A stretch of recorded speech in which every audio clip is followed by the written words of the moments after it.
Loud, loud, loud. Turn this down. I made it way too loud for all you guys. Sorry about that. How to turn it off. No one's ever going to be able to... Wait. Why is it still going? Hey, got an echo. Just a moment, guys. Got rid of the echo. Hey, welcome to the live stream for this week. It looks like it's going to be the only video I will be doing this week. I got a bunch of stuff that might be interesting for next week. It's always the way it is. I hope that the volume is coming through loud and clear. If there's any Finnish people here or any Instagram followers or anything like that here, please tell me if the volume's coming through. I assume it is. I'm excited today about the same things that probably a lot of you guys are excited about, at least if you are users of Fujifilm cameras. Now, you can hear in the background, probably my computer is just chirping. We're going to get rid of that pretty soon. Sorry about that. That is basically, I've got a video to share with you today, show and tell, basically, for this live stream. Going to be showing you just basically through the camera, through the lens, and I think one filming via the iPhone of a camera working, or maybe not, maybe I wasn't able to get that together, just to show you how much better or improved firmware 4 for the X-T3 is over firmware 3.21 or 3, whatever it was that was current yesterday or today. Now, there's been a lot of, you know what, hey, why don't we just open up a tab? We're going to go over, gosh, this desk is, someday I got to clean up this desk. Let's go to Fuji Rumors. It's always a good place to go. Fuji Rumors, let's add this bad boy to the stream. I know how to do this. Stop sharing screen. And share screen. We go to Chrome tab. Fuji Rumors. Let's go up to Fuji Rumors. Go back down here. Don't got anything incriminating up there. Fujifilm X-T3 new features guide for firmware 4.0. I read it last night. I didn't take notes. Was thinking about maybe doing that, but you know what? It's a little bit too much work just for a live stream. I think I actually did a couple hours of work for this live stream. Hopefully it's worthwhile. But the new features guide is actually really important. Let me just see. This is showing up. Okay, good.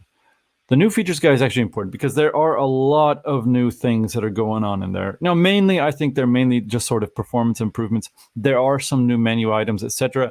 I haven't had time, and no one probably has had time except for maybe Michael the Maven to go through all of them by now.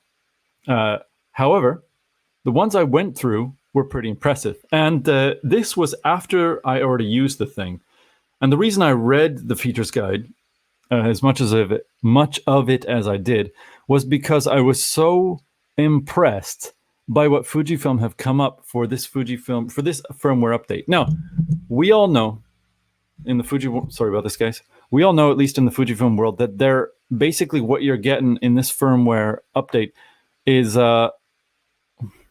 it's the X-T4 software, as much of it, except for I think one film simulation, possibly, pasted into the X-T3.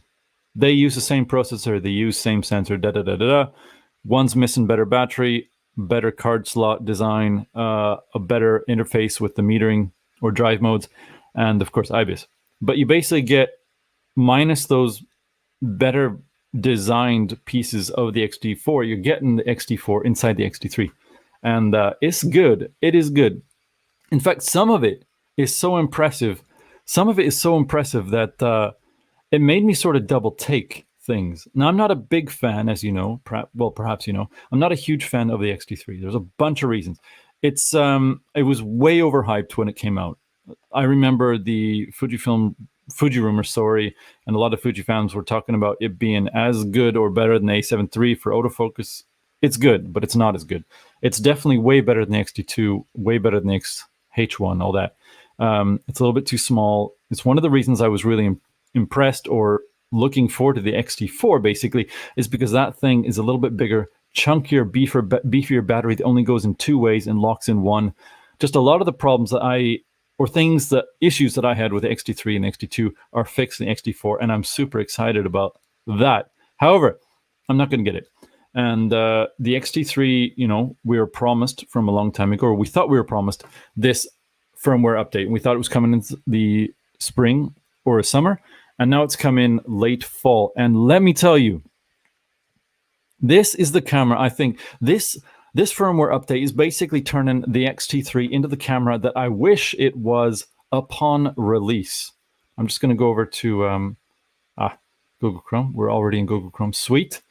I really wish it was this responsive. One of the big things that have happened or has been upgraded in the X-T3 is, of course, I shouldn't say of course, because probably this isn't really on the minds of a lot of people, is this bad boy. When you pan in good light, generally, you get, it seems like, now I could be wrong, I don't think it's placebo, but it might as well be placebo.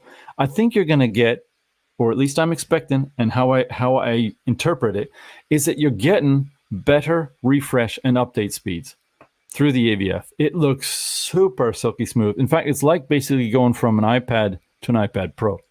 It's that smooth, as far as I could tell. Now, in darker light or lower light, it isn't that way, and I wish it was, but you know, you can't have all things at once.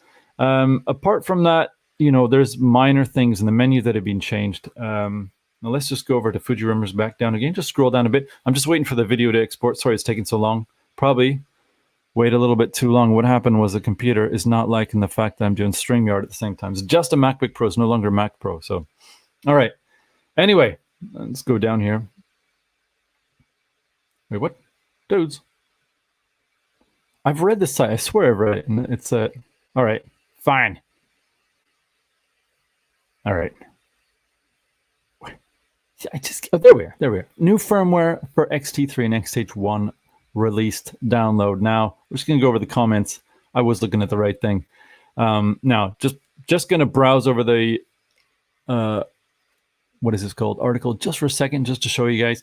Firmware update 4.0 from 3.30, which is one I had previously, incorporates the following issues. It's an interesting way to put that.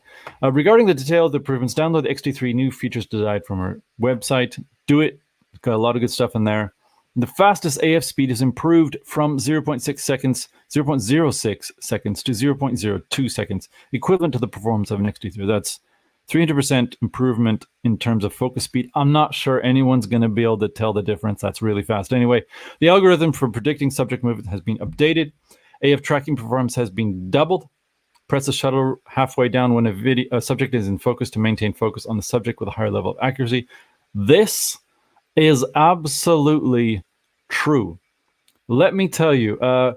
So, listen, I think, very honestly, that Fujifilm are still behind, even with the X-T4 and with the new firmware updates for the X-T3. However, the differences between 3.30, and 4 are massive.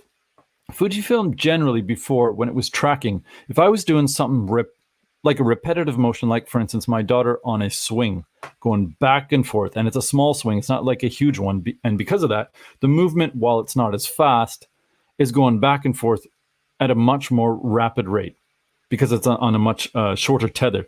When I was focusing with the X-H1 and the X-T3, there's not a lot of difference between those two, except for where in the frame the PDF covers. And there was a lot of misses. And if I went to subject tracking or face tracking, it was basically, I would say, useless for that sort of thing on the X-T3. On the X-T4, I'm reckoning we're getting between 30% and 60% shots within acceptable softness. And what I mean by that is probably you're only getting 30% out of 100% of those photographs. And this is kind of a nightmare scenario. There's not any camera I've used that's been able to nail that. But in that scenario, you're basically getting 30% sharpness, meaning 30% of those files are going to be razor sharp and ready to print.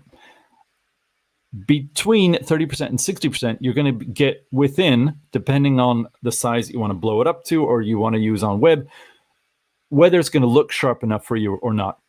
With previous firmwares, with the X-T3 and certainly with XH1, you weren't getting up. I don't think, my guess is maybe you'd get up to 20% sharpness, and you would never, the buffer between there to acceptably sharp was much smaller. So 20% to 30% or 30% to 40% tops. And we're looking at now probably 30 to 50 or 30 to 60 or 30 to 70 even, which is a huge update improvement.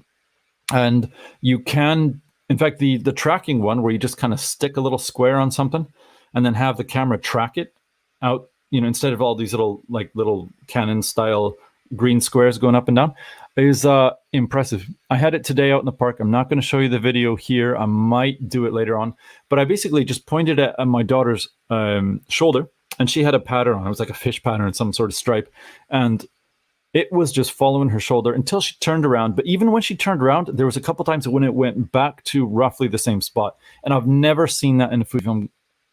Okay, we saw demos of it in X-T4, fine, but hitherto, cameras that I've owned from Fujifilm, absolutely impossible.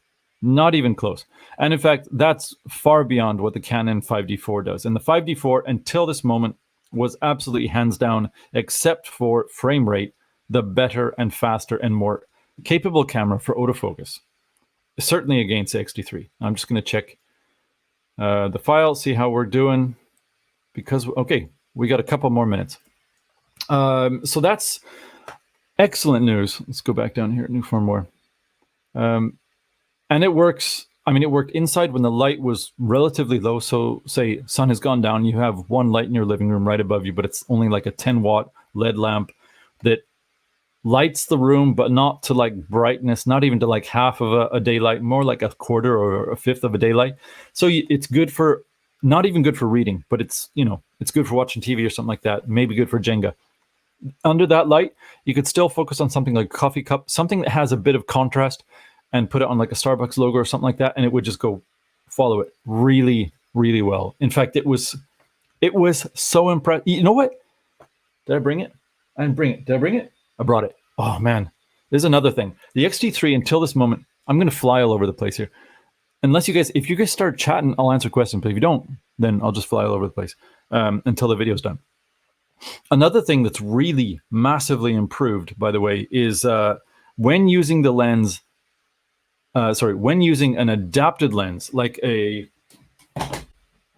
this incredible lens, the Canon 18-135 via Firmware adapter. Now, I haven't updated the Firmware. I think I've actually missed one Firmware update, so I'm not even fully up to date with this thing. But when using the Firmware, what is this one called? FX Pro 2 with cheap lens like this, $70, what I paid for it, 18-35. The focus is, well, you X-T4 people know it.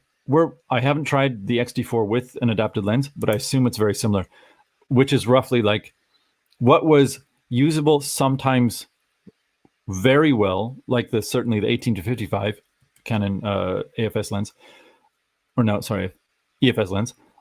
What was sometimes really good, but then not really reliable in all situations, is now at least doubly as good and reliable, which means there is some hunting for sure, but focus is, when it's on, it's almost as fast as it is through a Canon ATD, which is instant. Like these STM lenses are probably the fastest focusing lenses, at least on their native systems, that I've ever really used.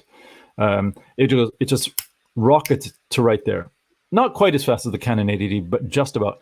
And it's also more tenacious. When it finds something that it wants to stick to, it will stick to it.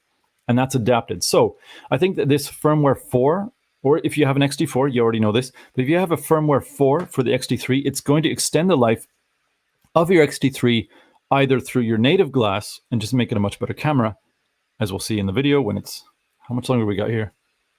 Couple more minutes. Sorry about this, guys. It's definitely going to extend the life, improve the life. You know, if you have no problems with it already, I have had quite a few problems with the autofocus, but it's definitely going to also improve it with adapted lenses. And for me, I think as the X-T3 especially has become a much cheaper camera now after the X-T4, and because a lot of people are probably thinking of it as a backup camera either for the X-T4 or did they want another X-T3, this firmware will make it also very interesting to use, say, in beat-up situations. Maybe you want to do hiking or something, but you want to use very good lenses, but don't want to get ones that may, you know, get knocked around a bit. So something like the Canon 11-22. Is it 11-22 or is it 10 to? I can't remember. But they're super wide angle, which is basically as sharp as anything that Fujifilm have, just much slower aperture. This one's okay. It's not as sharp, certainly at 135 as a lot of, you know, it's probably roughly as good as the Fujifilm one, maybe just a step back. But the 18-55 is as sharp and as anything I've ever used from any company at all. It's amazing. So it'll extend the life of your X-T3 with lenses like that. And even using their Canon's USM lenses like the 24-70 Mark II 2.8 and even the 51.2. Much faster, much more reliable. They, of course, don't focus as smoothly as the STM lenses. Those stepping motors are, or whatever they're called, are incredibly smooth and they make no noise at all, except for, well, the 40 does, but their zooms don't. Very similar to Fujifilm's 16-55, like that. Anyway, very impressive. Very impressive. And let's see, number 4, the face tracking IAF performance has been upgraded. The algorithm has been rewritten to double the tracking performance of IAF in continuous shooting modes.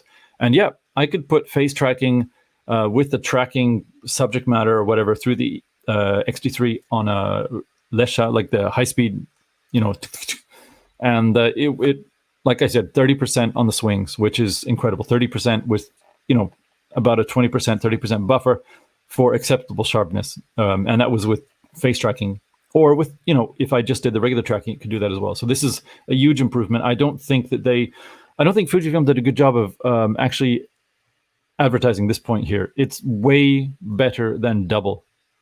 Maybe it's doubly the speed or something like that, and maybe just that double speed ends up working in such a manner that because it's twice as fast, it takes half the time to recover, and because of that, it misses much less. And so the half, maybe double, actually translates to like 8 times better or 5 times better. And in some situations, I honestly think that's true.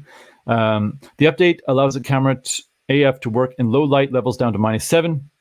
That, of course, is probably with a new 1.0 lens. Now, here's where I was really expecting massive improvements, and we'll see once this video's how far on.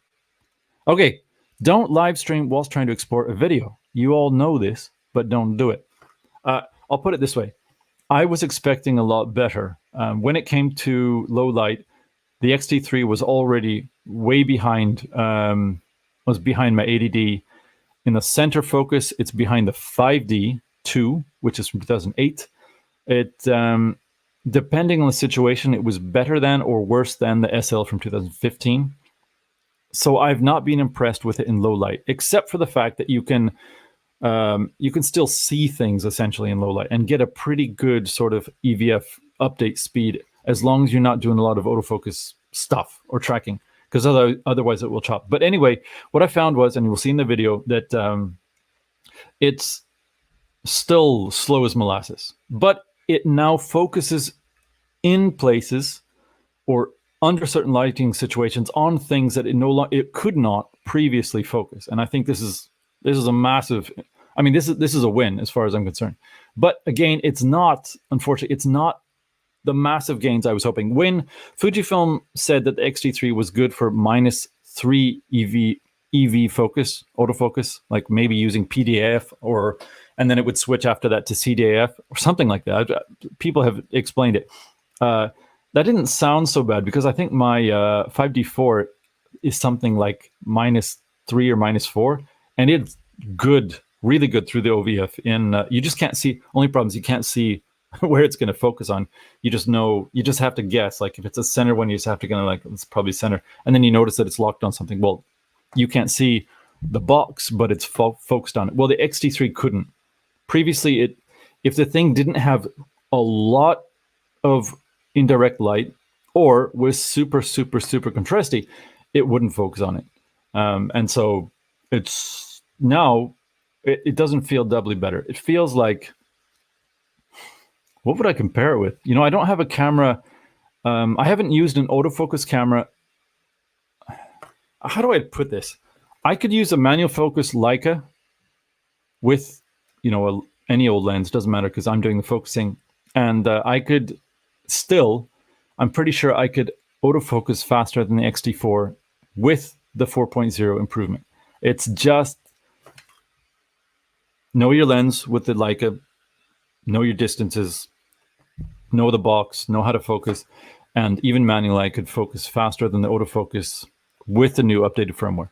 Again, the good news is that it's now focusing in places that it could not focus previously. Another good piece of news is normally you do not focus, you do not use your camera in such dark areas that basically there's no direct light and you're only getting sort of incident light from sources that are pretty far removed from you. You don't usually do that.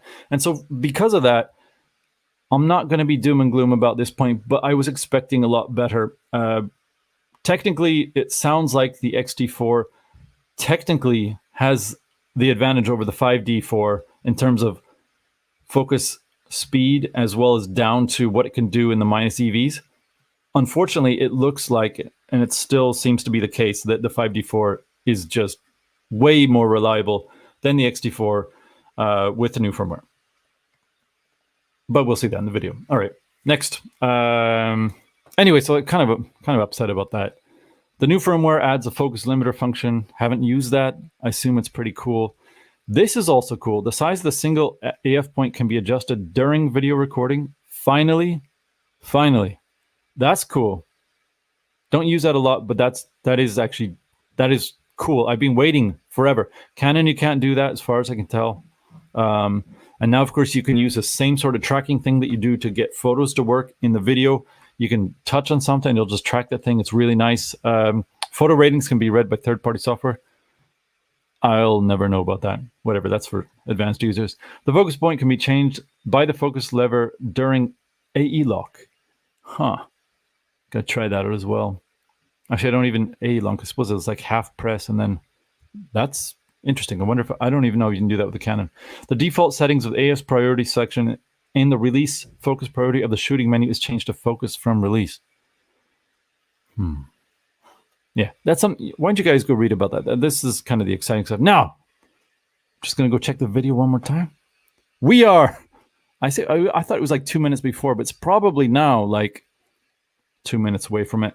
Let's just go down and just check out some comments. I haven't kept up. I don't know who's saying what. And I have X-T4 for free now, says Vaseline Gramatikov. Yeah, minus the better designed and larger battery, card slots, IBIS, better metering controls, and better chunkier body. But yeah, no classic. You know what's funny? Okay, I'm going to go here. This next comment from Wispy Snippet. Let's just make sure that we have still got. All right here. All right, this is from Whiskey Snippet. So I'm just trying to check to see if the screen is still following because sometimes it doesn't work, and my Wi-Fi is SoftBank, so it's got some troubles here, or Yahoo, something like that. Anyway, Wispy Snippet says no classic negative. All right. Here's where. Okay, how do you approach this thing? Yes, that's nitpicking. That is really nitpicking. Like, come on. It's a JPEG film simulation. Why does that matter, right? Why does it really matter that you got a JPEG film simulation? It's not like you're gonna, like what I mean is, it's not a big thing. The big thing here is autofocus improvements. As far as I'm concerned, those things make or break the camera.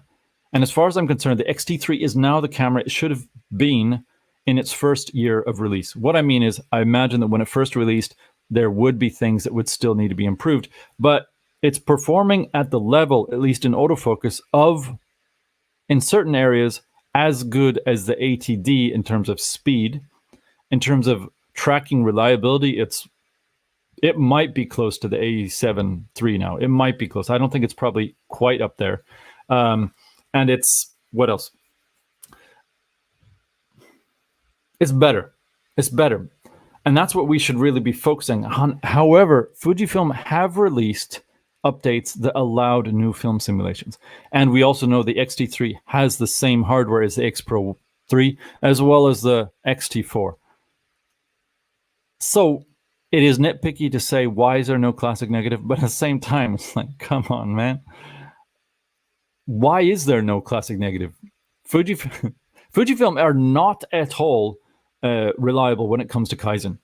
Not only do certain cameras never get huge updates that they really need, some of them basically just get bug updates, no matter if they're low on the scale or high on the scale.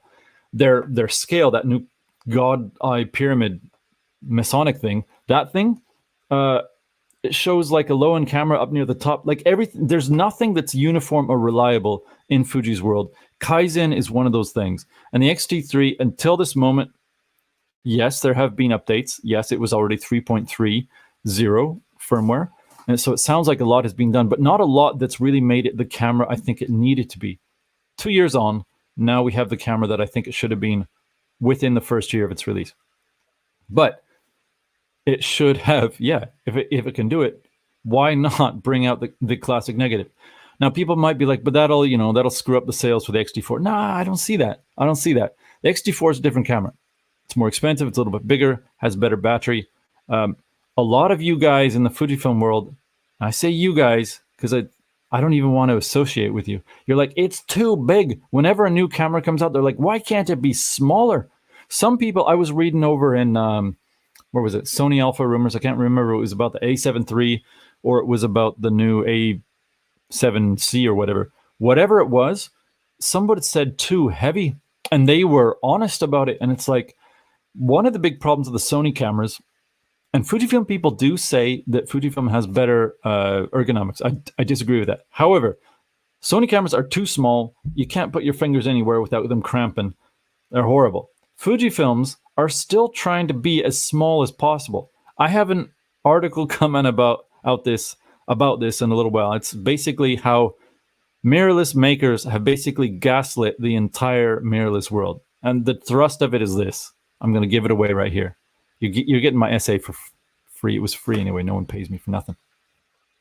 Damn it. It's basically this. When mirrorless came out, it was all about being small and compact, sometimes about being cheaper. Turns out like 10 years or 12 years later, cameras are getting bigger, but it's not because the makers pulled a fast one on us. It's because they needed to be bigger. They were so tiny, you can't even handle the bodies. Yes, I'll talk about gloves again. With gloves, none of the Fujifilms work well. With the Sonys, you get your fingers cramped even without gloves. That you need to add something to it. So on my X-T3, check it out. Okay, tennis elbow's getting a little bit better. I added, one of these mica little grip things, and it's just about big enough to make the camera feel, secure in the hand. So I don't think these cameras are good naked unless you're a woman or a kid in terms of, your hand size. They're just way too small. And Sony's, they've got a bigger, whatever. Anyway, it's just too small. And they're getting bigger, and that's great. And the lenses are getting massive. No, I'm not sure that's so great. Anyway, this dude is this guy here, Nicholas Det, he's like, don't worry, you'll get your classic negative in 4.1. By the way, the video is done. We'll just read a couple more comments. Oh, by the way, I should go over to StreamYard and see if I got any comments here. All right, Skipper is like, hey, cheers from Kyushu. I am having a Kirin. Hey, well, hey, Kyushu, very good. I'm having a Karuizawa Kogen Biru Session IPA. Skipper, cheers to you, man. Enjoy. Oh, by the way, let's see here. I sold an A7 III 4 weeks ago. as I got an X100 6 months ago, but never thinking of buying a new A7 IV. But thinking about buying a new A7 IV in the spring. However, I might be tempted to move back to Fuji if the XH2 comes out. Well, the XH2 is coming out. And one of the articles I wrote that's popular and actually had, and I never responded, should do it. I had a lot of feedback from and had a magazine asking to use it. It was about the changes for the X. You know what? I'll pop it in there. Changes for XH2 own image. I don't know if this is going to come up like that. 10 things. Oh, there we are. Yeah. Read this and tell me what you think. I almost hit Control Q or whatever. So I'm primarily worried about ergonomics. With Fujifilm, under the bonnet stuff like the autofocus is something I really wish would be changed. However, that's not something that I'm terribly overall worried about if the camera itself is not first comfortable to use and reliable to use in the hand. So anyway, yeah, the Fujifilm X-H2 is coming out. It's probably going to be pretty awesome, but it has to have new hardware in there. If it doesn't have a newer processor and it's not way better than the X-T3 for autofocus, it's just too little too late. The ergonomics are great, but the XH1 is basically a camera that either is standing in the video camp or the sports camp or the rugged use camp, and it cannot stand toe-to-toe with high-end mirrorless like an A7 III for autofocus. The T4 can't. Might be getting a little bit closer. The T4 and the X-T3 with the new firmware can now stand up to the 5D4 from 2016 in a number of areas. In fact, some are better. But overall, I don't get the point of a Fujifilm action-oriented or fast action camera or heavy use camera if it's not going to perform really, really, really, really well, as good as everyone else's. If it doesn't do that, I don't see the point. But yeah, the XH is my favorite of the entire X series. It's just easier to hold. Doesn't have a great grip, but it's much better. Another comment from Skipper: I consider the new XS10, but they put the same lame battery in. Yes, that is a real bugger. Hate that thing. All right, I got a video for you guys to watch, if you will. So let me just stop the screen for a moment here, and let's see. I'm just going to assume that it's actually working right now. It's not organized. It's not an actual like review video. It's just I just got some firmware or I have some footage that I put together that hopefully will just show you that this thing's working. Let's see here for live stream, all clips. All right. See if I can get this open with QuickTime. Now, before I do that, what I'm going to do is I'm going to make sure that it's not weird. I should have rotated the camera there. Yeah, I should have rotated the camera. So there's going to be a couple of problems here. The video is not, you know, it's not professional here, but if you guys will bear with me, I'm just going to show you what I did today to test the cameras today as well as yesterday. I tested them in very low light yesterday, and today I didn't intend to test them in low light. It just ended up being that by the time I was done testing, it was 20 minutes or 30 minutes after the sun had gone down outside. Just went, gotta zip this bad boy up here again. Hey, Skipper, so are you in Kyushu? Let's see. If you're in Kyushu, have you come on these streams before? I don't remember your name. And if you have not come on these streams, if you have, it's nice to see you. If you haven't, do I know you from the audio world or the camera world? Or are you just coming in and it's just nice to see you for the first time? Are you part of the Telegram world? Anyway, let me share this bad boy here. Screen here. Screen. All right. Share screen. Title project. All right. All right. Let's see. Can you see this? Sweet. All right. So I'm just going to start from the beginning here and just make some comments as I play the video. The videos, don't worry, we're not going to go through 40 minutes of this thing. Don't worry. That I'm already on thin ice right now. All right, let's go. Lower the volume just a bit. Okay, so what I'm doing here is I'm just showing you the 5D4 with the 24-70 and the Fujifilm X-T3 with the, yeah, I'm like struggling here. Let's turn down the volume. You don't need to hear that, me grunting and stuff. With the 16-55 next to each other on a NovaFlex Cube basis bracket, which is going to go into a cube head. I put them next to each other right here onto the cube head like that, and I set the video to the same settings. They have both auto white balance, I think, and they have the same ISO, same aperture speed, same video speed, except for the fact that the Canon doesn't do a fully perfect, well, it doesn't do 24 frames per second. It only does 25. So if I'm going to do a 360 of that 360, if I'm going to do 360 of it, it has to be 100 frames per second, and the Fujifilm is in 96. So that's a difference. Also, you may notice, at least in the video, I'm not sure. It looks like the Canon is darker for some reason. But anyway, yeah, you see, basically ISO 3200. The video is showing it pretty light outside. It was also already getting a bit dark. You got the zebras there for the Fujifilm. Yeah. And let's see here. All right. Maybe we just fast forward a bit. That's a mica grip. Yeah, just showing it there. Let's see. Let's go forward a little bit. All right.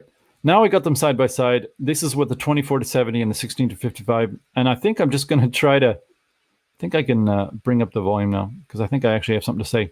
So, all right, here. Hopefully you can hear this. Actually, you know what? I need, can somebody tell me if you can actually hear anything in the video? Because it's important, because I actually have some commentary there that I may comment on. This is going to be real meta here.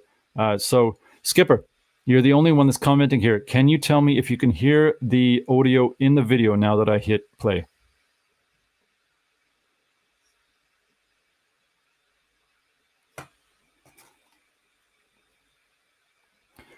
Keep in mind here, okay, so on the left, please notice the 5D4. That's what it's labeled. And on the right, it's X-T3. I don't have them perfectly aligned. So you're going to be missing some things in the frame. The most important thing here, I think, is just to look at what's in focus and when things get out of focus and how long it takes to go back in focus. This is the X-T3 with the new firmware 4.0, so it's not the 3.30. So you're looking at fully updated. I don't, if there's a problem in the firmware, we'll find out. And you also notice, of course, the Fujifilm, when it's in focus, it's sharper. The video is just much better than the 5D4.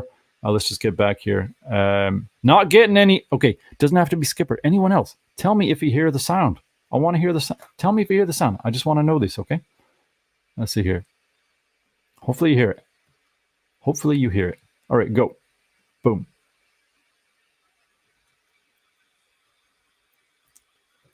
I'm trying to set the lens right. Oh, you can see the onion rings in the Canon there, hey? That's from the spherical glass. Don't like that stuff. All right.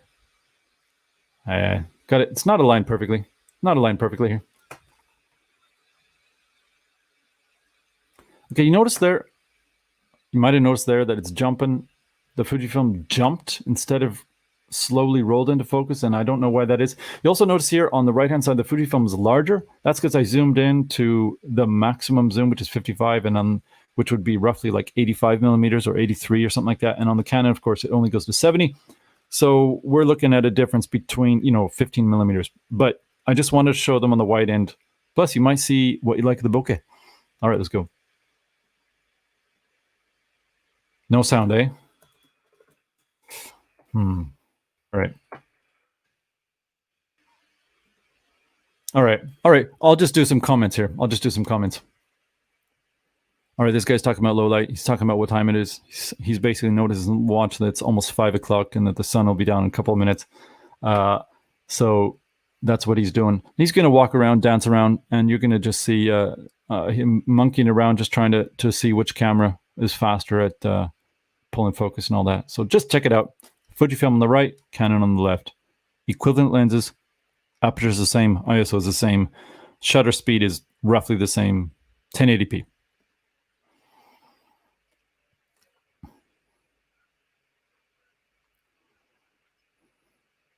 You like your silent movies? It's good stuff.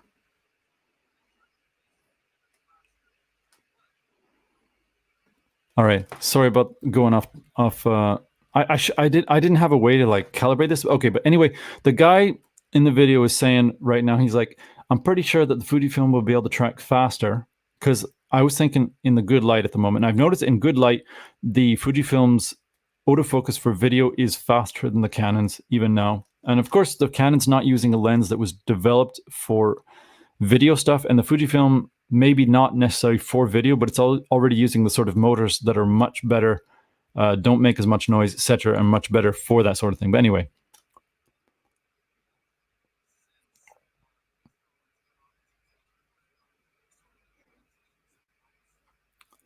All right. Keep an eye on focus smoothness when the camera goes out of focus and then finds me again. Does it jump back or does it go back smoothly? And when it's completely out of focus, how does it look? When it goes back, is it not only jumpy around the subject, or, well, you just take a look. Sorry about that.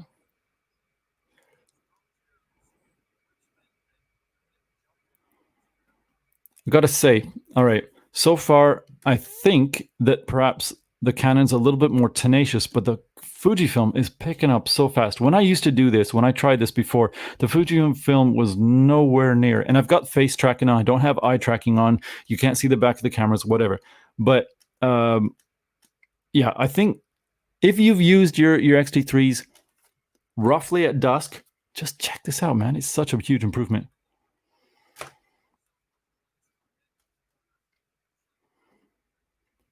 Man, they look roughly equivalent is what I would say. Uh-oh. All right. We got a definite win here for Canon. Fujifilm, you got to pick it up. Anyway, we don't want to stay in the scene a little bit too long, but oh man, that's all right.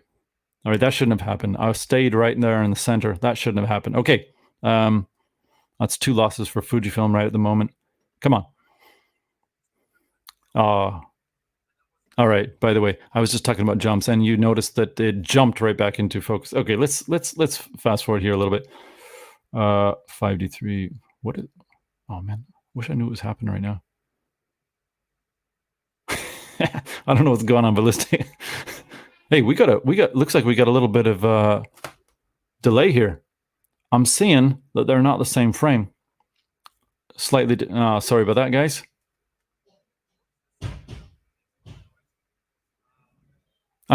Right now I'm complaining about the 5D4 focus and being so loud with the 24-70. All right. Let's just fast forward here. I want to show you with the longer lenses. All right. Now we get the longer lenses. The I think this is 70-200. And this was real troublesome for me. At this point, while you can through the cameras, you can see me right there with my cap and, or sorry, the guy. It's not. Could be me. You can see him with a cap. The thing is, it was dark enough that I couldn't tell where the cameras actually were once I got this far out. And this is about, I think, 25 to 30 meters out. And I'm zoomed all the way to 200 millimeters or 140. So basically, I'm pretty far away. And because of that, I didn't know where was like right dead center for the lenses. And again, I didn't calibrate the lenses. I actually don't know how to do that exactly for the right exact focus. I suppose I could have had a yardstick or something, but I didn't. So here, the light is dark. It's not to the point where I can't see the tripod anymore, but that happens a little bit later. So what I want you to take a look at is, at this point, we should expect the cameras to fail a lot. I'm saying, I would guess, once I looked at this footage, I haven't looked at the entire footage, but I'm guessing we're looking at around 50% failure from both cameras. Where does each fail and which fails more? Again, same exact settings for these two things. I had a hard time with this because I just couldn't tell where the lens was. Let's see here. I'm way out here. So they both have face focusing on, and it looks like at the moment, neither one can tell that there's a face there. But Fujifilm just came into focus, and Canon still has no idea where I am, has no idea what's going on. Oh man, this is a big win for Fujifilm. I'm talking about the construction going on next to me. Okay, let's move a little bit forward. Does Canon even come back? Oh, looks all right. There we are. All right. But look at guys. Look at that. Check that out.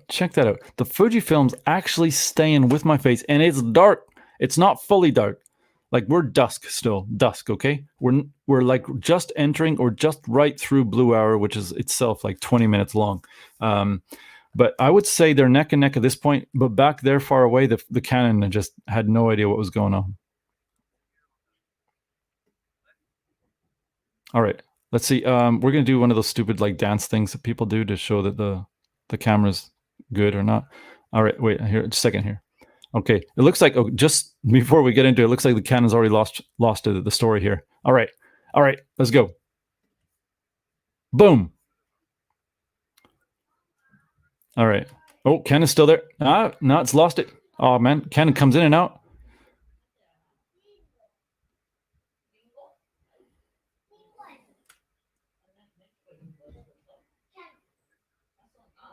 I'm doing 10 push-ups. I figured by that time the cameras will be so out of focus that it'll be a good time for. It looks like the Fujifilm totally blended out there and went way better. Now who's going to come back into focus? Who's going to come back into focus? This is bad. They're rubbish. Both of these are rubbish at the moment. That's rubbish. Complete rubbish. Come on. Who's going to be Canon or Fujifilm? You know, Fujifilm looks like it's a little bit more in focus. And there's a person wondering what I'm doing. Still nothing. Maybe they'll get the grandpa at the background. They get the grandpa? No? This is a fail. That's a fail for both of you guys. Suck. Look at that. They're still out of focus. After that, the cameras were just so tired. All right. So in the next scene, let's see. I don't want to belabor this too much. Oh, man. Okay. If you look at me kind of going forward through the scene, it looks like Fujifilm have kind of lost the story all over the place. All right. Yeah. Canon have lost a bit. I don't know. It looks like, yeah, I would say, oh, Canon's totally dusted up there. All right. By the way, we are at super high ISOs right now. Canon, for some reason, I did all auto settings except just kept things on frames per second 30 here, just to see how they would. I don't even know what ISO Fujifilm chose, but expect some dirt. Expect some dirt here. All right. Oh, by the way, hey, good to see you again, Virtus. Thank you very much for coming in. All right. We're just going through a video that I thought had sound, doesn't have sound, and we're just going to basically look. Camera left being the Fujifilm 5, or the Canon 5D4, sorry, and the Fujifilm X-T3 with the new firmware, which is doing better at low lights. Now, at this point, what you're seeing right now is I think I've set the exposure compensation to -1/3 for both cameras, and that is because in dark like this, when they both have the what metering is, I can't remember the metering type. When they both have that same type of metering, it way overexposes, usually like a stop and sometimes even 2 stops. So what to my eye looks really dark ends up coming out in the photograph really light. So I basically put this -1/3. I probably should have done it like a -1 or even -2, because this is still way lighter than it actually was outside. This is the point where I can't tell where the tripod is anymore. And there's up above me, there's like a street lamp, and my house is putting out a little bit of light. So it's basically to the point where you can't tell colors anymore. You can't tell any detail unless it's a point light, that sort of thing. Anyway, let's check it out. How they doing? Wait, let's go to the real video. All right.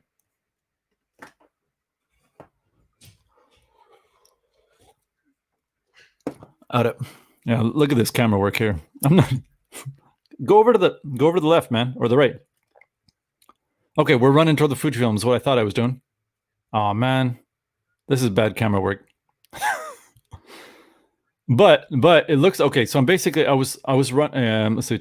I was running toward the Fujifilm to see if the Fujifilm would pick me up. But if you look at it, the Fujifilm's totally out of focus, and the Canon somehow still has me kind of in focus. So this is a total failure for the Fujifilm. Now we're gonna try to run. They're both horrible here, though. Looks like once a Canon loses things, it stays lost for a little while. But at the moment, I don't know. I would give it to the Canon for sure. Now we're going to run toward the Canon. See, oh man, look at that. Just look at that. Yeah, it's not fully in focus. It's really dark, whatever. I found anyway that in video, Canon doesn't focus quite as fast as a Fujifilm, but it's reliable. But here, the Fujifilm it doesn't look like it's coming back. Canon's like, there, I see you sometimes. Now we're going to walk. And then we're going to move over to something else, because you guys seen enough of this. It's like, come on, Nathan. We seriously can do it. Look at Fujifilm's back. It's back. Right there. Check it out. It's back. Oh, man. Bad camera work. All right. Forget that. All right. Oh, there's a car coming. Let's check out some flare. See if we get some background light here and see if either camera can still pick things up. This is probably helping, actually.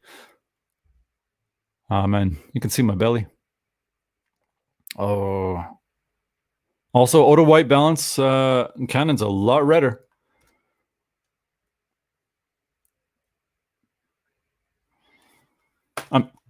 I'm just walking toward the camera just to see. This is like the most exciting live stream, and this is how it is always.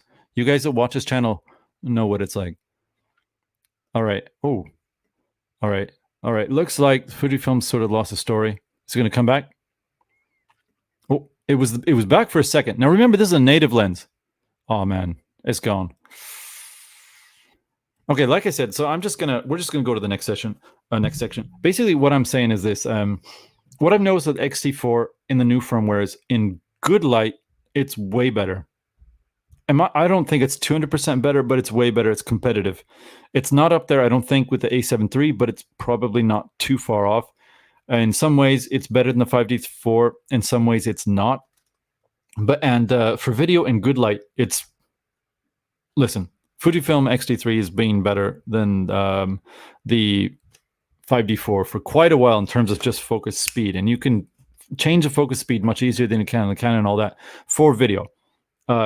But when it comes to low light, actual low light, the totally reverses. And it looks like the Canon is just still tenacious somehow. All right, let's skip forward. I'm just going to see if anyone's chatting in the video. Hello, everyone. Same one. You guys are not a chatty bunch here. Someone say something, man. All right, let's see if we can go a little bit forward. It's just basically me. Look at that. I got to find out what ISO this Fujifilm was shot at. They're both in auto settings, and Canon looks like they chose a way higher ISO, 25,000 again. Not sure why that is. I'm not a big video buff, but if I scroll through this, you can just tell Fujifilm is kind of, except for here, they've basically generally, except for here too. Oh man, that's bad. Canon have lost the plot. Okay, now here we are. We'll do a comparison between the old firmware and the new firmware. We're just going to turn off the volume completely. I think I might have done that in the video as well. Here we go, guys. Check it out. This is the old firmware. This is with the Fujifilm X-T3, and I will, right at the end, just compare it with the 5D4 just to show you back-to-back if the 5D4 is better, as I have said it is, how much better it is, just so you can see. And then I will show the X-T3 with the newer firmware. So back-to-back, old firmware, new firmware, and then 5D4. All right, so, that's that. All right, so here's the old firmware. Oh, by the way, this part of my house is much, much lighter than the camera's filming it right now. Right now, it might look like you have kind of a pretty bright light, maybe slightly occluded by a wall, which is actually the case, except it's not a bright light, it's a dim light.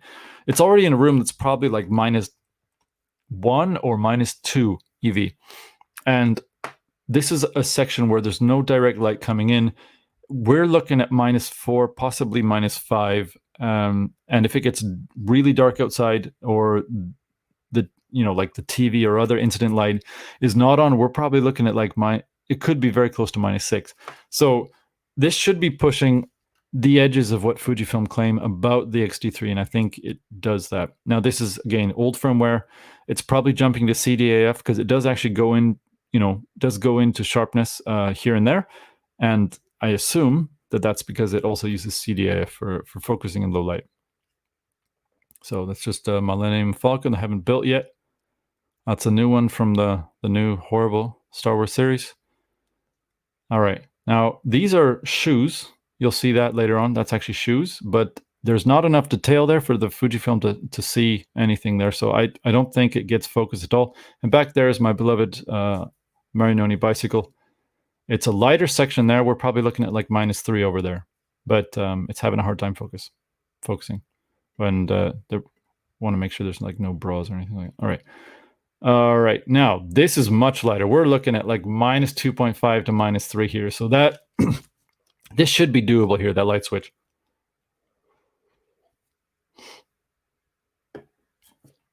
Now, I was just, I focused, the camera is just so lost right now. It just doesn't even know what to do. All right, Let's scoot forward just a bit. All right, new firmware. All right, new firmware. Check this out, guys. Look at that. It went into the Marinoni. That's about -3. Light switch lit, it just totally lost. It's having a hard time. It's having a hard time. Oh, look at that. Look at that. It came into focus. That didn't focus before. There's the door handle. Does it come into focus? Jumpy, but it came into focus. That's pretty cool. And the Millennium Falcon. It's kind of shaky here. Sorry about that. Not used to tripods. Good focus. And look at that. The shoes. You can actually see the outline of the shoes. It's not... You don't get real good focus, but you can actually see something there, and the camera's confused about what to do. Those are our hiking shoes. This is kind of the maintenance space, so to speak. It's where things that we're not using right at the moment go. And the Marinoni comes back. Okay, someone lay a comment down here, dude, because this is some impressive stuff. Viratu says, it is a nice sunny day. Just came back from a walk with the dog and took some pics with a good old Yashica T4 with some Porta 400. Are you into analog photography or just digital? All right. We have a question here. Good question. Virtus, yeah, I mean, I was like everyone, I was into analog photography when I was, of course, a teenager because there were no digital cameras. But once I started doing photography as a job, I basically have not touched analog photography. I was really into it from 2011 to about 2014 or whatever. And also in the first studio job that I worked here in Japan, my company, at least, the studio, used 8x10 cameras still to take portraits of, what are they called? Principals. As recently as I think around 2010 or so. So I didn't actually use one of the 8x4 cameras, but I did use one of their Mamiya 6x7s. Not really do anything cool. They just kind of let me touch it and borrow it and shoot a little bit. But yeah, no, I'm not a big analog photographer right now. I have a feeling, though, that if I completely divorce myself from photography in terms of job, vocation, that I will probably go back to enjoying analog photography. Now, I'm trying to get a guest, by the way, who I will call my Nikon sensei. Nikon or Nikon, whatever you call it. I'm not sure if he's going to be able to come on. If he is, that's real cool. And he does a lot of analog photography, even for his work. I can't get into what he does, but yeah, he uses it, and he's very talented with digital, or with analog, and he's also very good with digital as well. And he's sort of the guy that got me to Nikon a long time ago. Probably giving away too much here. Hopefully to have him on, and he could probably do some talking about some of this stuff, especially because he also borrowed one of my cameras for a while and was using it with a special type of film that I like. Anyway, so that's that. Yeah, go back to the video. All right, guys, new firmware. We just saw it. It's doing good, doing real. Okay, now we have the 5D4. This is because I wanted to show it just video focusing. And by the way, both of these cameras I think zoomed out roughly to like 35 or 40. There's a slight discrepancy. I think 5mm to 10mm longer, tighter for the Fujifilm. So you'll notice that things are framed a little bit differently, but they're both using f2.8 lenses, which is probably causing both cameras to struggle because we're probably hitting right the edge of what they're able to do in this sort of light. But just notice, for the video at least here, how well the 5D4 is able to focus. Check it out. All right, look, it's already, look at that. It's instant. It's instant. And this is -5 to -6 light. Again, same ISO settings, same frame settings, 2.8 lens. Even where the firmware 4 struggled, and we can go back, just check it out. Just check it out. Shoes, kind of going in. Millennium Falcon, yep, there we are. Now we're hitting focus, right? And the Marinoni, yep, there we are. Comes back into focus, but it takes time. Look at that. With the 5D4, it's just before you even think about it. And these lenses, again, they're not made for video. They're kind of like older style. But look at that. I don't know. Like, so this is what I talk about when it's talking about basically low light. I think Fujifilm, even this latest firmware is just, I'm not going to say retrograde, but it's just, we're comparing now the X-T3 with the latest firmware. Let's see, did I? Oh, that's why this took so long. I thought I incorporated, I didn't incorporate one more. We'll just show it later. Basically, how do I put this? I'm comparing now this new firmware. It's supposed to make the X-T3, the X-T4. It's supposed to make it as good as Fujifilm's latest. It's supposed to bring it up, you know? We're now comparing it with the camera from 2016. And the camera from 2016 is basically smacking it to piece in low light. So that's when people get mad at me for saying that I think Fujifilm are way behind Canon and I compare it to older cameras. This is what I mean. And if I used through the OVF, just autofocusing, right, on something for a photograph rather than a video, it's the same thing. It's faster, more reliable. Even though I can't see the autofocus point, I can basically just assume that the Canon is going to nail it where the Fujifilm may not. So there's that. And finally, I want just to show, this is, if I were to stick it out with Fujifilm, and I think there are more reasons now to do it. If I were to stick it out with Fujifilm, I would say this. What they've done good is they fixed a lot of their problems, both hardware, you know, have a thicker battery, again, better metering, better interface, hardware interface, dual card slots for the X-T4, IBIS, whatever. But with the software side of things, the things that really annoyed me were autofocus was erratic, one. Exposure transitions from dark to light were jumpy. And as well, autofocus in video for sure was not smooth. Also, through the viewfinder, when you're focusing and you're just getting ready for a new shot, until this latest firmware, and even with the latest firmware, the problem with the Fujifilm is it's always jumping in and out. When you're focusing at something far over there, pardon me, just gonna, good to have an off button. Very good to have an off button. When you're focusing at something very far over there, and then you focus something here, when you have a very good autofocus system, it's not just the speed, because the Fujifilm is pretty damn fast for AFS when it's just going from far to close. It's very fast. It's not the fastest, but it's definitely up there. But what you get through the EVF is shake. Incredible amounts of shake. It doesn't go far to close in a smooth snap. It goes vibrate, pull in, vibrate, stop. And it's jarring. Super duper jarring. And that's been a problem that I've had with Fujifilm since 2013 when I first used the X30, the 35mm 1.4 and the X Pro 1, and then with the X1, the XH1, X100, and now the X-T3. Every single camera I've used by them. The new firmware does not fix that, but it improves it by leaps and bounds. I have one video just to show you here. Let's see here. Thought I got it for tag end. How to watch selfies. No, that's not it. Did I get it? Did I get it? Oh man, I might not have got it. Slow rack. All right.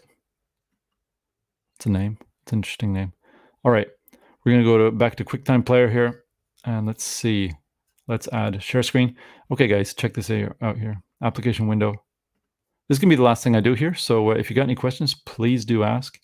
All right, we're just going to go a slow rack here and just watch. Now, if you've never used an X-T3 on firmware 3.3 and down, this is not going to make a lot of sense to you. But just let me reiterate how unsmooth focus racks were with Fujifilm lenses or non-Fujifilm lenses. It was like, I'll do it with my hand. There's the camera. Okay, so it was like, here's how it should be. With Canon, it's like, shoo, and then shoo. With Fujifilm, it's like, it's fast, but it's jumpy and it jars. If you're used to looking through an OVF, especially if you're used to looking through an OVF, and you use that, it reminds you, it's a small thing, but it reminds you that you're looking through a little TV. And it's like, gosh, the thing I said back in 2014 was so wrong. In 2014, I'm like, or 15, or 13, not sure when. I was like, in 10 years, maybe the EVF, probably the EVF will be up to optical standards, is what I said. And now 10 years, 7 years later, I'm thinking it'll be another 10 years before everyone's caught up in terms of smoothness of the autofocus system, whatever. I'll just reiterate, Fujifilm have come a long way, but they have a long way to go. Let's take a look. Now I have this set for the slowest setting. So basically this is going to be as smooth as it's possible to get. And it never was until this moment this smooth, but it's really slow. So let's check it out. All right. So I'm going from the cup to a house. Check that out. So smooth. And now back to the cup. That at this moment, when you have it in the slowest setting, this is absolutely as smooth as a Canon focus system. Absolutely. As far as I can tell. I mean, maybe someone who's more versed with video can be like, no, it's not. But I think I don't see any jumps at all. And I'm looking pretty hard. And go back to the cup here. That's good looking, man. And until this moment, it was not like that. Now, the camera's shaking. That's because it's in my hand. But, I mean, that's just brilliant. This is a huge, huge, massive, major, and important update that Fujifilm have done with X-T, with the Firmware 4 for X-T3. Huge. Now, I should have shown it, if I were smart, I should have shown it next to, side by side with 5D4, but I didn't. Now again, 5D4, you can put it on the fastest setting and it will still autofocus quite smoothly. It's just not, it's not as fast as the Fujifilm anyway, old firmware or new firmware for video in good light, for sure. Absolutely. And I'll do a video later on just to basically summarize all the points from this live stream in 10 minutes or so, just to show you in good light and bad light, and then comparison with the 5D4, and a bunch of situations with an actual face and all that, and then showing the back of the camera as well. We'll do that later, maybe next week or so. But yeah, I just wanted to kick that out. We've got another comment here from Viratus. Of course, I also use digital when I do some professional work, but when it comes to pocket cameras and street photography, I love using film. Grain over pixels. Oh yeah. Not only that, but you got the whole bunch of latitude that film cameras have that digital don't. Like, yes, you can push the shadows and you can push the highlights more with digital than you can with film, as far as I remember. I haven't really done a lot of analog photography in a long time, but at the same time, you can miss exposure by, I don't know, like a stop, maybe 2 on film, and it'll still look good. But with digital, it doesn't. And you can play with the file afterwards and fine. But with film, there's so much latitude for that sort of thing. It's very ecumenical, and if we're going to go to that term. So basically, I don't have anything more to share here, except just to say that the X-T4, let's do this on fingers. The X-T4's, or sorry, X-T3's firmware 4 that Fujifilm just released yesterday improves autofocus massively. They say the autofocus speed goes from 0.06, sorry, to 0.02 seconds to acquire focus.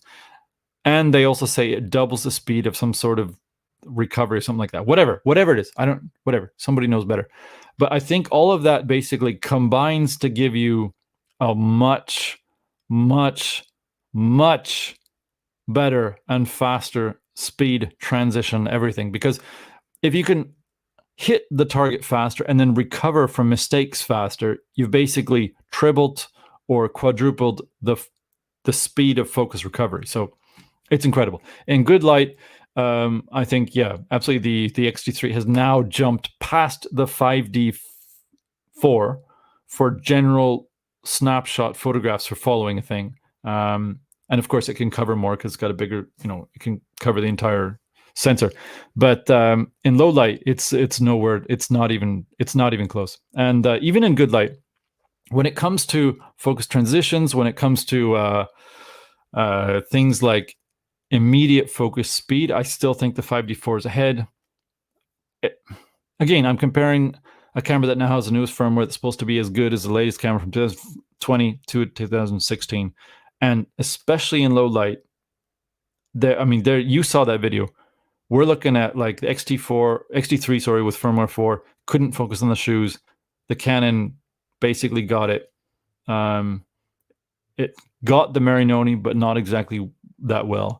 So yeah, and low light, I don't know how Fujifilm measure the -6 to -7 improvements for autofocus. Now, I was doing video, although I did, by the way, I've done it also in photograph mode, and I didn't find much of a difference. So I don't know how they even measure those sort of things, because empirically, I cannot say that the Canon 5D4, which is like rated for like -3 or -3.2 or something like that, maybe 4, I don't know, which knocked the socks off of the Fujifilm X-T3 with firmware 4, which is supposed to go down to -6 or -7, depending on the lens. I don't see how they're even using the same system. So, but apart from that, focus transitions are faster, smoother, way smoother. Seems like the screen itself, the EVF and the LCD updates much faster. So where it used to pan and go a little bit, it's now just fluid, absolutely fluid. So that's incredible. Yeah, it's a great update. Again, the only problem is that it should be an update that was either there when the camera debuted or, very close after. So yeah, if you got any questions, I'm going to stay here until the beer is gone. So anyone out there, anything you want. At this point, it doesn't have to be about the X-T4, X-T3. I keep saying X-T4, X-T3 with firmware 4. Doesn't have to be about Canon. Doesn't have to. You if you want, we can talk. I don't know. We could talk Mishima. We could talk. Cultured Thugs podcast. We could talk Angry Photographer. By the way, built a bed. He's got a cabin with a really low roof. We could talk about. We could talk about like which photographer would win a fight. We could talk about, do you think Michael the Maven could outrun what's that guy from Australia? Matt Granger? Oh my god. Or Matt Granger, could he outrun Angry Photographer? Something like that. If you want. Like I said, I'm here till the beer's gone. But if you guys don't got nothing to say, then it'll be a long beer. Let's see. Fine. I'll just update you then here on where I am. Oh, wait. I want to punch Annie Leibovitz on the nose. She's the one that does a lot of high-end commercial photography, right? Who does the master courses. In fact, I think she's one of the first people I ever saw to do a master's course. And at that moment, if I'm remembering correctly, I was like, that's awesome. I wanted to join on a master class. Now, no violence here. So I assume you're talking about in Minecraft. So, but what don't you like about Annie Leibovitz, and leave off anything that we might talk about in Telegram? If it's photography related, what don't you like about Annie Leibovitz? While you're thinking about that, my update. Okay, so the next couple of weeks, I will finish that article and video, just showing very, very cleanly, very succinctly, everything I showed in the video today and a little bit more, with very tight commentary. Then I have the video that's going to be talking about how I believe that mirrorless advertising has basically gaslit all of us enthusiasts. After that, I will be selling my X-T4 and all its lenses. But before I do that, right before I do that, I need to finish a review of the Firmware EF to FX Pro 2 adapter, which allows you to use EFS lenses on your Fujifilm. And I will be comparing it to the Viltrox, its direct competitor. And if you don't want to watch that video, here is the conclusion. There is no point in comparing those two. The Viltrox is so far behind. It's almost like comparing an X-T1 to the X-T3. No, it's worse than that. It's almost like comparing a manual focus camera that you have on a dolly that you crank with your hand and have a huge view monitor on, so you can definitely see when things are in focus or not through some sort of live feed, compared to the new X-T4 with the latest software, or X-T3 with the latest software. It's like that. That's how bad the Viltrox is compared to the Firmware. There's no comparison. In fact, there's so few lenses that I can use with the Viltrix that work, that actually focus. Let alone if you screw it on and then suddenly it's like there's no lens attached, which happens more often with the Viltrix. It is redonkulous. And of course, the Fringer has aperture thing here, I guess. That's pretty cool. There's no comparison. The focus speed is good. If you have a tenacious lens and you have the updated cameras, the Fringer just destroys it. Destroys it. Comment here. I gotta drink my beer. She's too overrated by the media. That's why I don't like her. Yeah. I don't really. Only thing I know about her, I think it might have been what's his name, John Gruber from Daring Fireball. Either he was talking about her some time ago, or maybe Steve Jobs was talking about her, and then I saw the masterclass, and so that's how I found out about her. And maybe somebody on some like Fuji Rumors or Canon, probably not Canon. She uses what? She uses an X100, right? And Hasselblad, no, is it Phase 1? Can't remember. Whatever. Saw her somewhere like that, and I thought she was doing. Listen, I like her lighting for sure. So I don't know much about her. I think that if you know a photographer by name, and it's not like it's not someone, it's not, how do I put it? I have done posed photographs, hero shots, all that modern stuff, and made, when I was making good money, off of it. No one knew my name, but if they knew my name, I still don't. And let's say I was overrated by the media at the moment, and regular people knew my name, I still think, yeah, I would agree. Like, there's why pump up the abilities of this person who's all they're doing is basically, it's light painting. It's different. It's not the creative, artistic. It's not like what's that guy's name? It's not like these Barnick sort of street photographers or nature photographers who they can frame something so perfectly and maybe develop it, sure, but they frame it in such a way and think of it in such a way and have an artistic vision of something that exists whether or not they were there to change something, and they can do it in such a way that it itself is iconic, and it's either taking a piece of culture or a piece of art or a piece of nature and turning it into something that the human can then understand. No, like a person like me, I take a product and I make it look so good that you want to buy it. I think that's a negative in some ways. It's why it's checking the spirit about that thing. So one of my favorite photographs is that one. It's a bike going under on a cobble street, maybe in like Germany or France. It's going under some sort of archway, and it's taken from up on like a spiral staircase. And it's probably someone with a Leica back in the 40s or 50s or 60s. And how do I describe it? So the arch is coming this way, and then you can see just a part of the spiral staircase going up. The cobblestones are going under this way, and I can't remember how the light's going, but everything, it's like if you were to just dissect it into parts, there's a spiral that's leading into the arch, that's leading into this, like the street itself, I think, disappears either into some sort of pillar or the street leads out of it, and the motion of the bike, everything is just, it's art, but it was taken in an instant. And I don't think they framed that photograph or set it up. It's just, and that's a street photograph. And by the way, my wife, she's a biologist. That's what she is. That's what she does. Sorry, what she is a woman, a mom, a very pure individual whom I love. What she does for work is biology. She's not a camera person. She has taken some of the best street photographs I've ever seen by anyone from any age. And I'd actually like to show just a couple of them in some live stream later on. I'll just do kind of one of those random ones where it's like, hey, these are the photographs we took in Sweden, or these are the photographs we took in Korea, and we can have a chat like that. But anyway, people that can somehow connect to things that exist outside of them setting something up for some cynical purpose and make you remember it. Either they paint it, fine. They could be a painting, but they take something that exists and they immortalize it.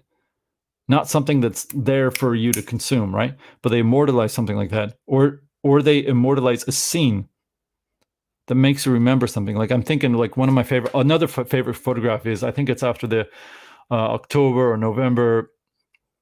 Was it October or November revolutions? And there's a picture from the top of one of these buildings, and there's one of the revolutionaries, whatever you call them, is like waving a flag, and it's near a golem or a gargoyle, and then the city in black and white just below it. Just is beautiful, man. Ah, there you are, Virtus. Thank you. It's from Henri Cartier-Bresson. Yeah, that's an amazing photograph. I don't know who shot it. It's an amazing photograph. You know what? I'm not one of those people that actually sort of bothers, and I should, looking through a lot of photography. I was very interested in when I was in Korea. I thought I would get into street photography. I don't think I have the personality for it. It just seemed a little bit. I didn't understand that there's a whole bunch of niches, like get in the person's face and like make them feel uncomfortable. There's a capture a random moment. But there is an art to it, and I didn't have it. My wife, she just had a little D5000. She snapped some of the best photographs I've ever seen anyone take. Doesn't matter who. Even when I bring it up, maybe not as good as Bresson, but when I do the stream, and if you're there, I would like to hear your feedback for sure on that. But the point is, I mean, yeah, Leibovitz or whoever she is. Speaking of Leibovitz, what's that guy? John Leibovitz or Leibovitz, whoever he is, the guy that was famous for the Daily Show back in the atheist versus creationist days. Like he's coming back on Apple TV. Real name John Leibovitz, something like that. Anyway, so Leibovitz, yeah, these people that do stage stuff that of a model whose only job is to turn her head like this and then turn her head like this and get makeup done, and who's by people that their only point in life is to put makeup on a person in order to sell a dress, something like that. No. Or me taking photographs of jewelry or audio stuff and video stuff or camera stuff so you can buy it, and the thing I wouldn't have a job if someone didn't make a thing for someone to buy. No, it's stupid. Why would anyone idolize that? But yeah, we live in a society, and the society says that the most important thing is the people that are important are the people that move the economy. There's nothing more important than that. In 1,000 years, they're gonna read history, and they're gonna be like, they're the great people of that age. They were not the true artists. They were not the people that were laying down the philosophy that allowed us to understand a new thing about humanity. No. They were the people that sold 1 million t-shirts via this new way and created a new economic empire. Those are the people. Those are the important people. You know, that's what they'll be like, I'm sure. Or not. That doesn't make any sense. Yeah. You watch any movie. Watch any movie except for something like Wolf on Wall Street or whatever. What are the things that people like when you watch a sci-fi, especially or fantasy even? There are the moguls, etc. And I'm not just talking about like rich, whatever.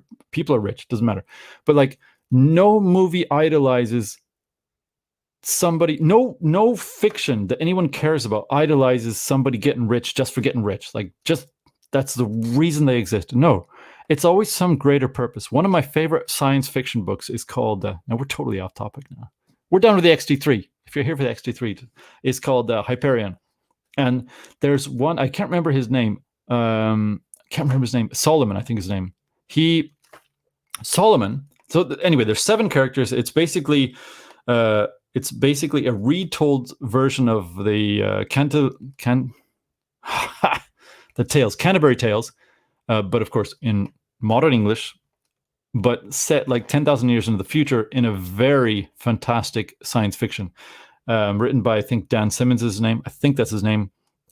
I can't explain the entire backstory, but one of the stories, and basically it spends the entire book just telling the tale of this pilgrimage to this thing called the Shrike Pyramid, I believe, and the time tombs and all this. By the way, my Nikken sensei is probably reading this as well, or he's given up on it. It's a good book, but you got to have patience, maybe. the pilgrimage to that point is told through the eyes of 7 different characters. And one of them, I believe, is named Solomon. He had a wife named Rebecca. She died. He's left with a daughter. Don't remember the daughter's name. The daughter is some sort of archaeologist or something like that. And she goes ahead some years ago to the Shrike Pyramid, and she's doing research there. And then some sort of phenomenon happened where she encounters a thing called a time wave or something like that. And she every day gets younger by 1 day. She wakes up and everything she learned the day before, she no longer remembers or whatever, because she's now like 1 day in the past for her. Everyone else moves forward in time. It's kind of like that Benjamin Button thing, but way better, way better. So she's getting younger every single day. And because of this, she had a fiance there where she was doing research, but eventually she's realizing that because she's losing memory, she's eventually not going to remember him, the day they met, all that. So their love is dwindling every day. So she goes back home. And I think that's when the mom dies and all this. And the father and her then decide eventually to make a pilgrimage. But I think the big impetus there was after the mom died, father was taking care of her. I can't remember if they moved to another planet, whatever. But throughout the book, this Father Solomon would say something like, "After a while, crocodile," or "See you later, alligator," and his daughter would always respond, "After a while, crocodile," or whatever. However, "After a while, crocodile, see you later, alligator," whatever, however it goes, and then she would be off somewhere. And maybe it only says it around 10 times in the book, and you're used to reading it as, "Oh, it's kind of cute, and you kind of get. And he was like, "Wow, that came up again." As soon as he says "after a while," you know what's coming up. And then as she gets younger, he's explaining that she's saying, they're still saying it. I don't know when she learned this thing, but she's getting younger. She's like 7 years old, and she's saying it's now a cuter voice. It's no longer the voice of his adult daughter. And then it comes down to when she's like 4 years old, and he says, "See you later, alligator," and she goes, "What's that, Papa?" So that she goes back in time to the day where she learned "See you later, alligator," "After a while, crocodile" from her father. And it's just like, I don't remember how far in the book this is, but you basically realize then you're watching an entire person's life whom this father loves, and it's through his eyes. His daughter is just vanishing day by day. And now this thing that you have both been annoyed at but have also enjoyed in the book is disappearing with this character. And the father, you're reading it through his eyes, and it's sad, and you feel the pain.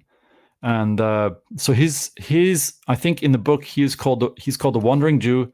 He and his daughter are basically going back to the Shrike, and he's hoping that there'll be some sort of another time miracle that will send her forward so that she's no longer going back in time, because he's carrying her, and he knows that eventually she's just going to disappear, and he doesn't know what to do. And it's like I don't want to spoil anything, but he basically finds the Shrike, which is this horrible, I don't know how to say it. It's either Christ or Satan or everything mixed together. He finds this character. I don't spend a lot of time crying when I read books, but I definitely shed a bunch of tears reading that. It's just, and that was even before I was a father. It's just I don't know. Maybe it's because my wife was pregnant at the time, but anyway, it's a very powerful book. And this is a video about the X-T3 firmware 4.0. Almost done with the beer. Any more questions? The only person talking here is Virtus. Even the guy that came on earlier, Skipper. Nothing from... Oh, dude, I'm sorry. Joni Bombas. Joni Bombas came in. He's like, "No sound from the video playing." Thank you very much, Joni. I thought it was Skipper. I basically just conflated the two of you. Sorry about that. All right. So anyway, after I do the comparison of the Viltrix with the Fringer adapter, back to Fujifilm, by the way, I will be selling the X-T3, and I will probably be doing what my Nikon sensei does and just ride it out, riding with Biden, whatever, riding with Biden with the 5D4 until maybe just forever. Maybe, like I said, if I don't go back into event photography, no reason to get a backup camera for that. If I change into the next phase of my career, which I'm hoping to start in the next month or two, and all I need is video camera, then maybe I will just be sticking with the 5D4 forever. Who knows? It could be that if I'm successful enough and somehow economy doesn't go to all, and that we're not all just farmers again or stuck into some sort of UBI thing where we have to agree to some sort of crazy things by the government. If that's not the future, then maybe eventually I will get something, and I'm thinking I will definitely probably stay with the Canon. I'm just so damn impressed with the 2016 5D4. Okay, Virtus, another question: is the XT2 still a good buy, or is it already too old?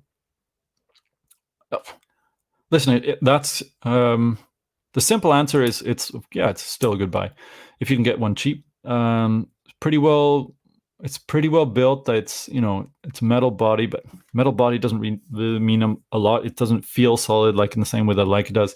Pardon me just a moment. Thanks for the question, by the way. Sorry about that. All right. Yeah, it's a good camera. The autofocus is in the central square portion, just like the XH1 is, and it's good autofocus in that area. And on the outside is CDAF, and the central section is a PDAF, and that's a fast stuff. And it's you can watch some of my earlier videos. I think most of them were taken. The first several were taken with SL, and then they were taken with the XH1.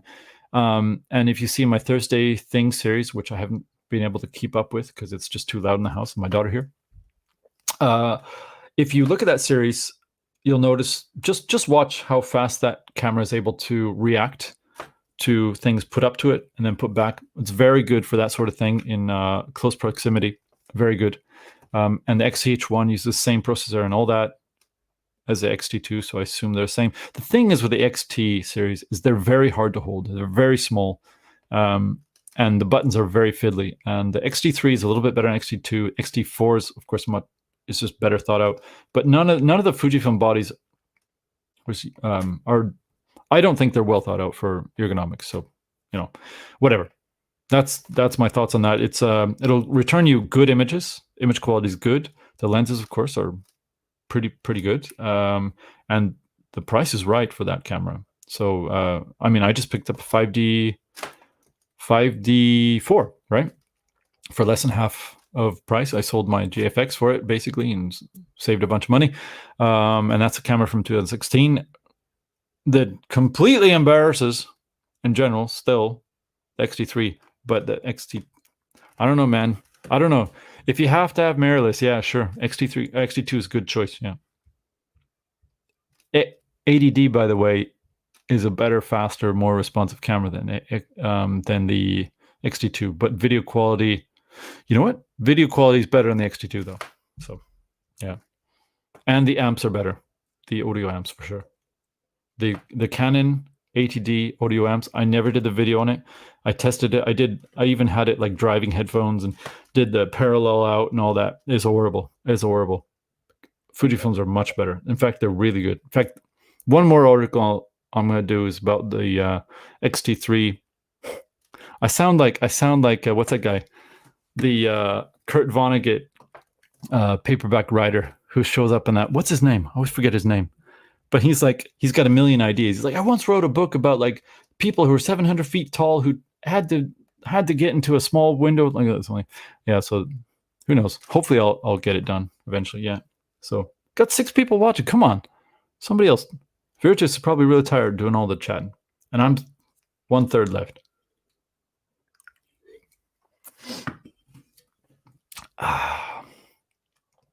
Is the other guy here? There's a guy in Japan. Is that Skipper? Was that you, Skipper?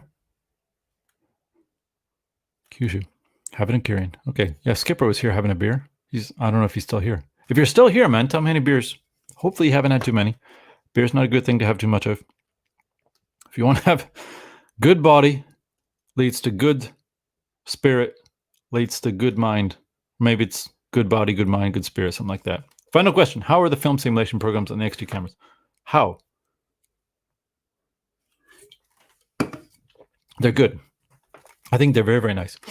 In fact, Fujifilm's JPEG engine, honestly, the color, I prefer the colors overall of Canon, but the many ways you can use the JPEGs and use film simulations with them is from the Fujifilm cameras is really quite incredible. Even if you don't get all the new ones from like the new X-T3 and all that, just the ones that they had, the classic ones that they had, are very good. I don't think they really look like what is it called, film necessarily, but they have that sort of, there's an element of it. I'm not sure what you would call it, but there's definitely an element of the film color. It's not as, the medium's different. I think that's maybe what it is. Maybe when you're looking at it on a screen and then you print it out, even if you print it out, it's different because there's something about the medium. Maybe there's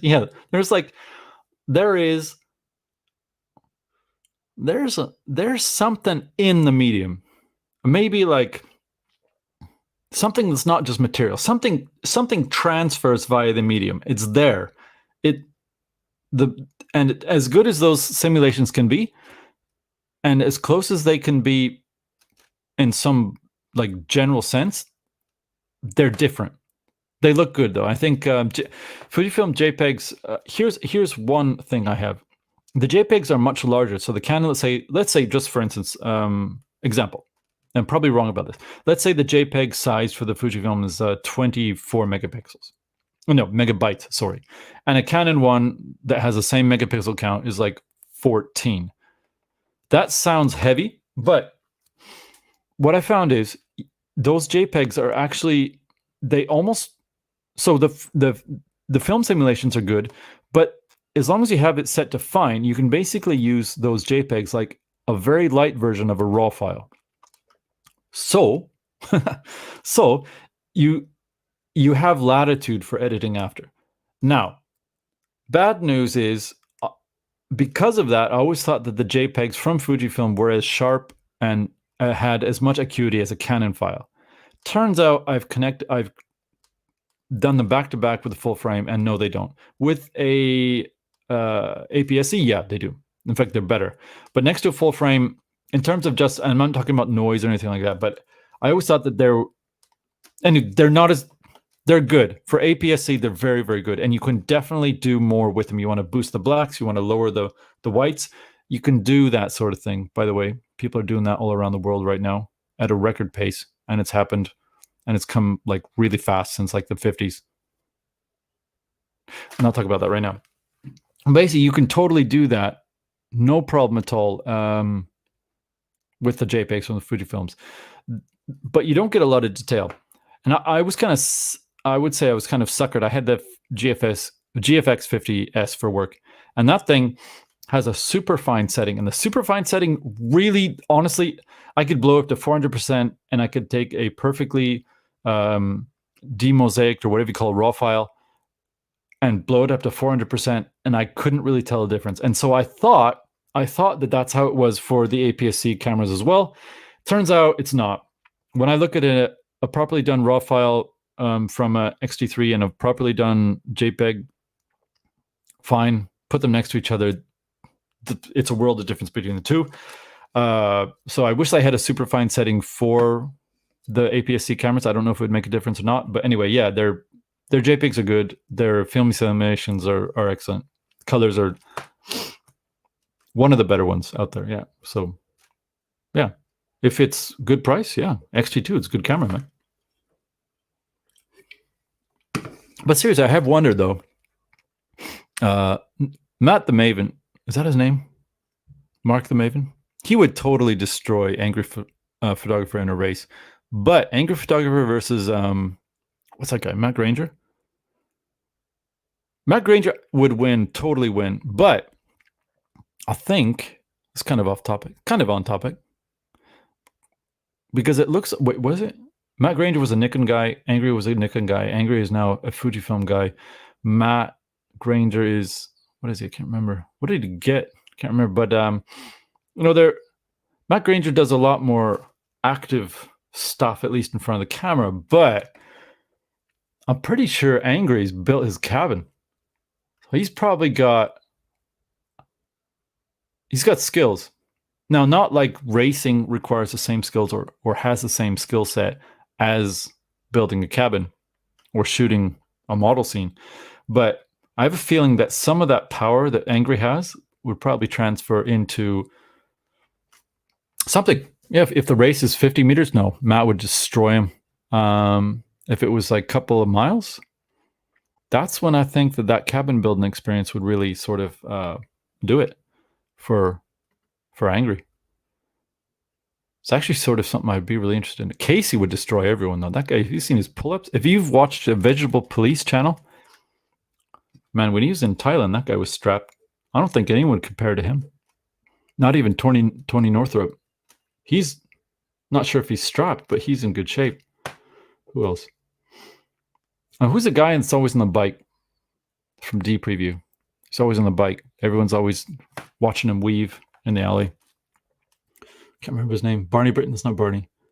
He's in good shape too, probably. But I think he's in a different shape than Casey. Like if it was a pull-up competition, Casey would destroy them. But if it was a race, but it depends on bikers are a lot. Like I bike. I was biking every day. I was getting up at 5 a.m. biking for an hour and a half, burning 1,200 to 1,600 calories in the morning, and trying to place in the top 30% on any leg that I did. Not always possible. Even so, my legs had power where it counted. I'm not a very powerful guy. Got to work on that. I can build a cabin, though. And that's it. I got nothing. I had nothing, and we're like bleeding viewers. We are bleeding viewers. Okay, Virtus has another question to keep us here in front of the screen. Here we are. I saw on my Facebook Marketplace X-T3 a body only new in box for €650. €650 new body only, eh? No, that's not a good deal. That sounds like a lot of money. I'm just gonna go here. Come with me right now. Hey, at the end of this, here, what we're gonna do? We're gonna go over here. We're gonna go to auctions, Yahoo Auctions. Oh, wait a second. Yahoo Auctions. I don't use this Yahoo Auction. Okay, we're not logged in, so this is cool. We're just gonna share a screen. Let's go to Yahoo Auction. That sounds like a lot of money for a no, that's not it. Yahoo Auction, share. All right, so all right, this is just the Yahoo Marketplace where I bought my 5D4, where I bought my X-T3. I'm gonna burp again, sorry.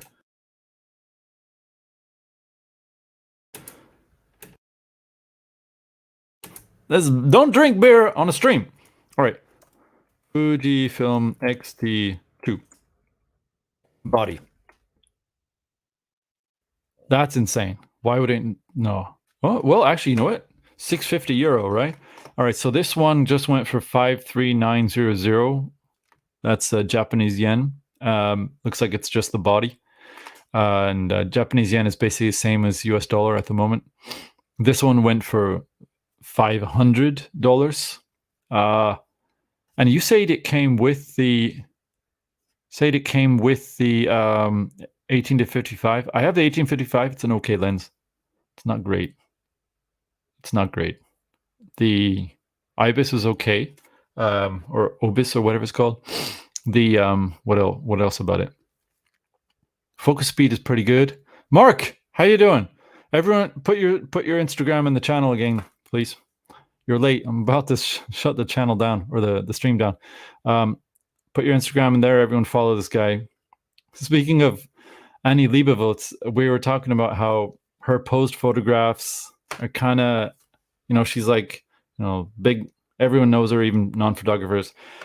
You do work, I think, is roughly, I would say, in a different way. It's on par with her stuff. The thing is, you're enjoying life, and she's like a masterclass person. Anyway, you do awesome work. Go check out his stuff. Awesome channel. Lots of followers. Can't believe he's watching me. Thank you. All right. Anyway, we go back to Yahoo Auction. Yeah, just look here. See, look, $600. No one's buying them. No one's buying it. Oh, by the way, this here 0 means no one's bidding. No one's bidding. the ones that people bid on. Look at even this, 600, even 5.3 with like 530. No one's bidding.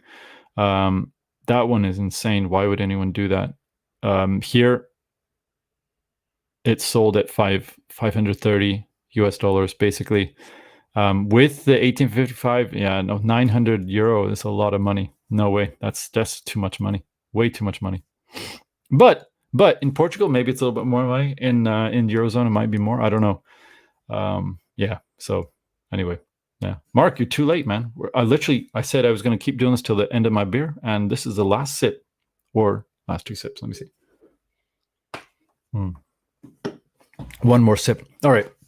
So, Mark, by the way, I'll give you a 5-point rundown. So the new X-T3 Series 4 firmware, it's faster. It go this way. Yeah. It recovers from errors faster. It focuses definitely better in low light, better. But and in good light, there's the EVF and the LCD definitely update faster, okay, better. But in low light, there's still no comparison. However Fujifilm do their measurements for minus EV autofocus, it doesn't make any sense, because the 5D4 is supposed to have like minus 3.2 or minus 3.5, and that's with a like f1.2 or 1.4 lens, something like that. At least I think it is. I could be wrong. And then the Canon or the new Fujifilm is supposed to be down to -7 with a 1.0 lens, and down to -6 with a 1.4 lens or 1.5 lens, something like that. And it turns out that there's no comparison. The 5D4, whose specs on paper are like double as bad, is like triple as fast as the new firmware on the X-T3 for in low light. Go back to the beginning of this video. Don't watch the entire thing, but probably the first 20 minutes, 30 minutes, I'll probably do that. I do show a video back to back. Yeah, there's no comparison. No comparison. The 5D4 in low light is just so phenomenally better. Doesn't even count. However, tracking now is really good with the X-T3 with firmware 4. Very good. And with using adapted lenses, it's much better. It's actually pretty reliable. It's overall a very good update. Just it doesn't do what I thought it would do. I don't trust their EVF system anyway, or EV system. Yeah. So that's it. Okay, I'm going to give my thanks out here to everyone who was here for the good and the bad. Thank you very much, StreamYard. Oh, wait, it's not a person watching this. It's someone else. Okay, Skipper, first commenter, and also expat maybe here in Japan. Yeah, good to see you. Hope you enjoyed your Kirin. I don't know if you're here still. Next person is Johnny Bombas. He came in to say one thing, which was no sound from the video playing. Thank you, Johnny. That was a lifesaver. He just came in and just saved the day right there. That's me. All right. Then Virtus came in here a little bit late. Hello, everyone. Been back and forth with him since then. Very nice to have you back again. Victor came in for a second to say he enjoys philosophy talk, which is scattered here and there pointlessly. Very nice to see you again. And then Mark H right at the end to shill his Instagram. Do it. Smash the likes. Hey, yeah, anyway, thank you guys very much. I hope your girlfriend enjoys her X-T3 better. And yeah, Mark, keep up the good work. Virtus, thank you very much. Victor, everyone, have a good weekend. It's Thursday. In a couple of days, have a good weekend. All right. See you guys later. I'm just going to roll my outro music, as I'm supposed to do right at the end here. And then it'll be kind of, how do I do it? Hit play. Wait, no, it's too early. All right, here we go. There we are. All right, cool. Yeah, it's good. All right, guys. Thank you very much. Mark, cheers. See you later, guys. Next week. Some videos and stuff. Yeah, all right. Is it working? Is the sound? I didn't do it. Stop it. No, I didn't do it. Where's the sound? Let's do this professionally. Chrome tab. Share audio. Boom. Yeah. Professional. All right. See you guys. Ciao.